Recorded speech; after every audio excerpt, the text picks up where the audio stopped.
Más de 1 de cada 3 hogares en España no podría afrontar un gasto inesperado. Y no solo personas con sueldos bajos, también hay gente ganando 3.000 o 4.000 euros al mes y aún así viviendo con la sensación constante de estar ahogada. Si en teoría ganamos más dinero que nuestros padres, ¿por qué nos sentimos cada vez más pobres? En este vídeo vas a ver que la respuesta es incómoda pero bastante clara. La mayoría de la gente está jugando al juego financiero equivocado sin darse cuenta. Yo soy Cristina y en este canal hablo de finanzas personales y hábitos para conseguir la tranquilidad financiera, así que si esto te interesa, suscríbete, ya que hoy vamos a hablar de la verdadera razón por la que tanta gente se siente pobre, incluso cuando no lo es, y sobre todo de los 3 cambios que podemos hacer para salir de ese juego. Para entender por qué ocurre esto, hay que empezar por desmontar una idea bastante extendida. Ser pobre no tiene tanto que ver con cuánto ganas, sino con el juego financiero al que estás jugando. Y aquí quiero hacer una aclaración importante, y es que cuando hablo de esto, no me refiero a las personas que viven en pobreza real. Aquí estoy hablando de otra cosa, de la enorme cantidad de personas que, aun teniendo ingresos relativamente normales o incluso buenos, viven con la sensación constante de que el dinero nunca es suficiente. Porque puedes ganar 1.400 euros al mes y sentirte relativamente tranquila con tu dinero, o ganar 4.000 euros al mes y sentir que nunca llegas a fin de mes. Y esto pasa muchísimo más de lo que pensamos. Una de las cosas que a mí más me sorprende cuando hablo con personas sobre finanzas es lo siguiente: no tienen ni idea de a dónde va su dinero cada mes. Pagan el alquiler, hacen la compra, salen a cenar, compran algunas cosas online y a final de mes el dinero simplemente ha desaparecido. Y la realidad es que muchas ni siquiera quieren mirar de frente a lo que están haciendo con su dinero, porque en general hacerlo duele. Esto mismo me pasó a mí, pero hubo un punto que dije, vale, Cristina, no podemos seguir así y tenemos que mirar de frente a lo que estás haciendo. Este fenómeno, de hecho, tiene un nombre en economía conductual, se le llama el efecto avestruz, porque esconde la cabeza cuando ve peligro. Bueno, pues nosotros hacemos igual. Preferimos no mirar nuestra situación financiera porque tenemos miedo a descubrir algo que no nos va a gustar. Pero si no sabes dónde estás, es imposible mejorar tu situación. Es un poco como intentar adelgazar sin analizar lo que comes, o intentar mejorar tus tiempos en carrera sin mirar tus resultados nunca.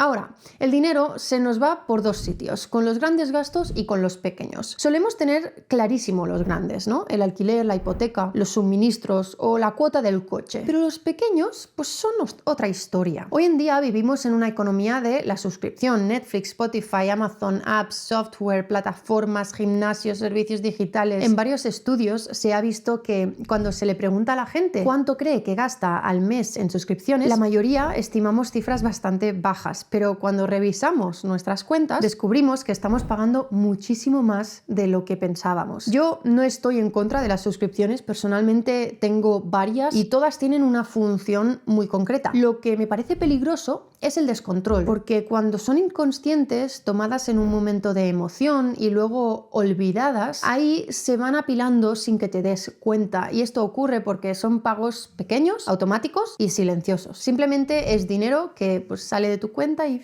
desaparece. Ahora bien, incluso cuando sabemos perfectamente dónde va nuestro dinero, eso no significa que dejemos de gastarlo, porque aquí aparece otro factor que casi nunca se explica cuando hablamos de dinero, y es que el dinero no es solo matemáticas, también es psicología. Muchísimas decisiones financieras no tienen nada que ver con lógica o con planificación, tienen que ver con las emociones. Hay gente que compra cuando está triste, cuando está estresada, cuando quiere recompensarse por una semana dura. En el momento, ese gasto parece perfectamente justificado. Usamos las frases típicas para redimirnos, ¿no? Me lo merezco, total, tampoco es tanto, o la típica para algo trabajo. El problema es que ese tipo de gasto emocional suele dar una satisfacción muy corta y además jugar a nuestra contra, porque su consecuencia financiera es mucho más larga. Eso sí, incluso más potente que el gasto emocional es el gasto social. La realidad es que nos influye muchísimo lo que hacen las personas que tenemos alrededor. Si tus amigos salen a cenar todos los fines de semana,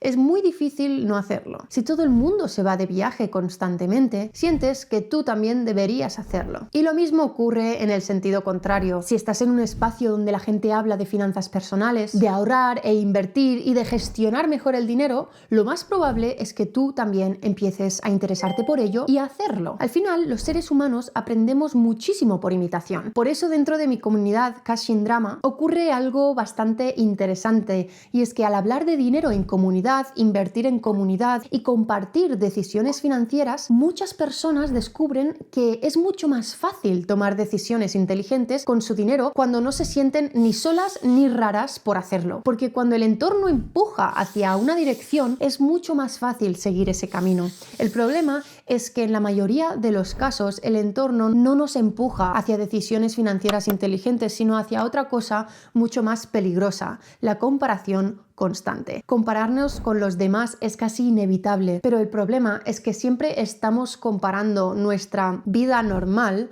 con el escaparate de los demás. Vemos sus momentos top y sus posados. Los comparamos con nuestra vida mundana y pensamos: no vemos ni sus deudas, ni sus préstamos, ni sus dificultades, ni sus hipotecas o sus cuentas vacías. Y eso nos lleva a intentar vivir en un estilo de vida que muchas veces no está alineado con nuestra realidad financiera o incluso con nuestros deseos. Ahora bien, hemos visto que los pequeños gastos no son los únicos que tenemos que controlar, porque hay un lugar donde se decide casi todo tu futuro financiero, y no son los cafés, son las grandes decisiones. Cuando te comprometes con pagos muy altos durante mucho tiempo, tu margen financiero desaparece. Y cuando desaparece el margen, desaparece también la capacidad de ahorrar, de invertir o simplemente de respirar con tranquilidad cuando algo inesperado ocurre. De hecho, en la mayoría de los presupuestos familiares, dos cosas se llevan la mayor parte del dinero: la vivienda y el transporte. Si esas dos decisiones están desajustadas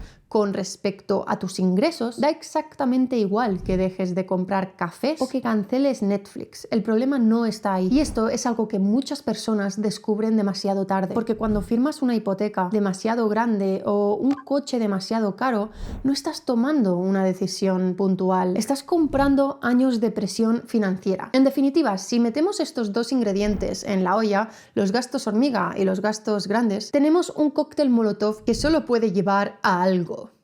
Pero todavía hay algo mucho más profundo y crucial que explica por qué tanta gente siente que está perdiendo el juego financiero actual, y es que el sistema económico ha cambiado, pero mucha gente sigue esperando jugar con las reglas antiguas. Durante décadas el contrato social era muy simple: estudiar, conseguir trabajo, trabajar durante 30 o 40 años en el mismo sitio, comprar una casa y poco a poco construir una vida cómoda. No era perfecto, pero funcionaba casi siempre. Hoy ya no. Entender ese cambio y adaptarte o no a él es clave para entender por qué tanta gente, incluso trabajando mucho, siente que cada año le cuesta más avanzar. A grosso modo, hoy día existen dos formas muy distintas de vivir la economía: o eres asalariado o eres propietario de activos. Quizás pienses, pues menuda mierda, pero así son las cosas. Si tienes activos, empresas, acciones, fondos indexados, propiedades, negocios o cualquier cosa que genere ingresos o aumente de valor, tu riqueza puede crecer incluso cuando tú no estás trabajando. Y esto crea una diferencia enorme. Las personas cuya riqueza está ligada principalmente a su trabajo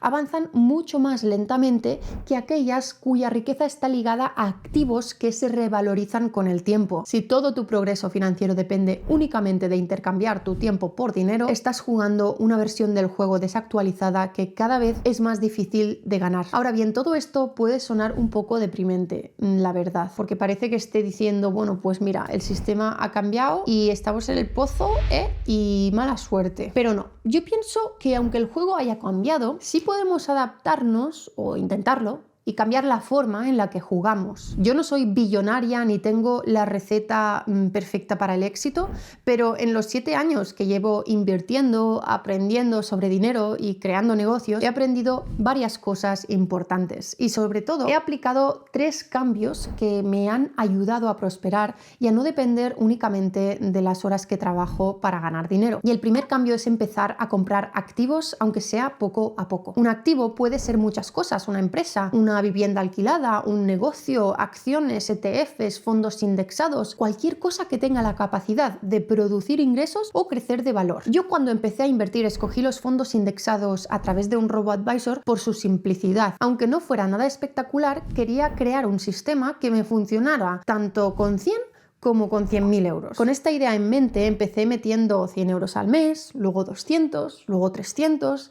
De repente vino el COVID y mi trabajo se tambaleó, entonces volví a la casilla de salida con 100 euros. Y 7 años más tarde, solo en mi cartera de fondos indexados que tengo en Finicens hay más de 50.000 euros. Como ves, en el último año y medio me ha dado casi un 22% de rentabilidad acumulada, que sería un 14% anual más o menos. Pero tenemos que tener en cuenta, claro que sí, que han sido buenos tiempos y que esto no quiere decir que en el futuro tenga estos resultados. Ya sabes que los rendimientos pasados no aseguran los futuros. Si tú todavía no has empezado a crear ese sistema y quieres una herramienta que te lo facilite, puedes usar este QR o el enlace de la descripción para abrir tu cuenta en Finicens, ya que te regalarán 12.000 euros de gestión gratuita durante un año. Y ahí el gestor automatizado te hará una serie de preguntas y creará una cartera acorde a tu perfil de riesgo y tus objetivos.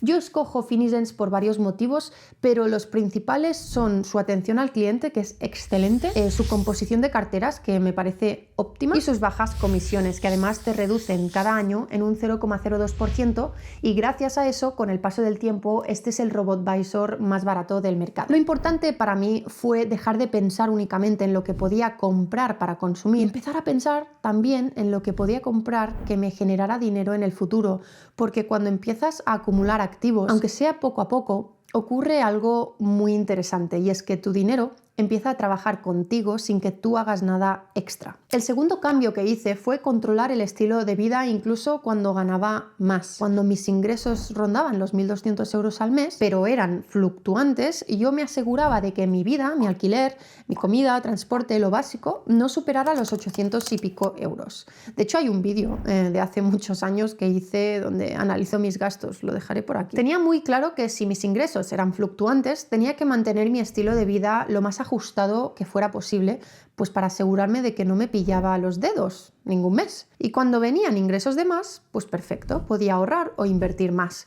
Y a veces, evidentemente, pues hacer algo que valorara o que quisiera, como irme de viaje, yo qué sé. Y no significa vivir como una monja, ni dejar de disfrutar de la vida, ni mucho menos. Si me conoces, sabes que no sería precisamente el caso, pero sí significa ser consciente de que cada aumento de ingresos puede servir para dos cosas: mejorar tu vida o mejorar tu tranquilidad financiera. Y normalmente, si eres capaz de hacer un poco de las dos, es cuando empiezas a construir algo sólido y a salir de ese juego asfixiante. Y esto nos lleva al tercer cambio, que es intentar crear ingresos que no dependan solo de tu tiempo. Cuando solo tienes una fuente de ingresos, todo tu sistema financiero depende de una sola cosa, y es que sigas trabajando. Si te enfermas, si pierdas el trabajo o si simplemente quieres trabajar menos, tu capacidad de generar dinero disminuye o desaparece. Yo he vivido esto en todo su esplendor porque yo hace años, entre otras cosas, daba clases particulares, y clase que no daba, clase que no cobraba, ni bajas, ni vacaciones pagadas, ni nada de nada. Por eso, uno de los cambios más importantes que he intentado hacer en estos años ha sido no depender exclusivamente de una única fuente de ingresos. Yo no empecé por todo a la vez, sino que fui poquito a poquito. Ahora tengo 2 negocios, tengo activos financieros, no solo fondos indexados, sino también ETFs,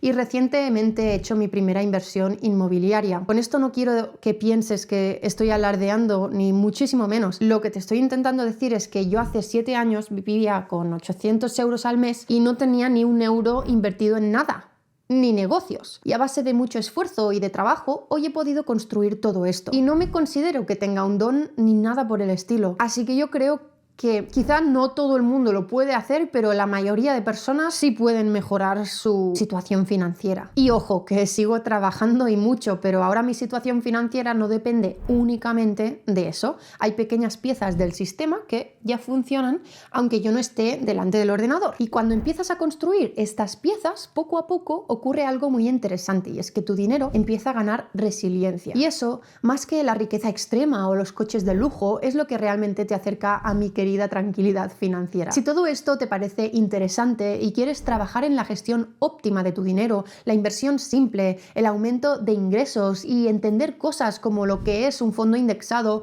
un ETF, etcétera, tú también puedes unirte a la comunidad Cash Sin Drama desde el enlace que tienes más abajo en la descripción. Puedes seguirme en Instagram aquí y vale, chao.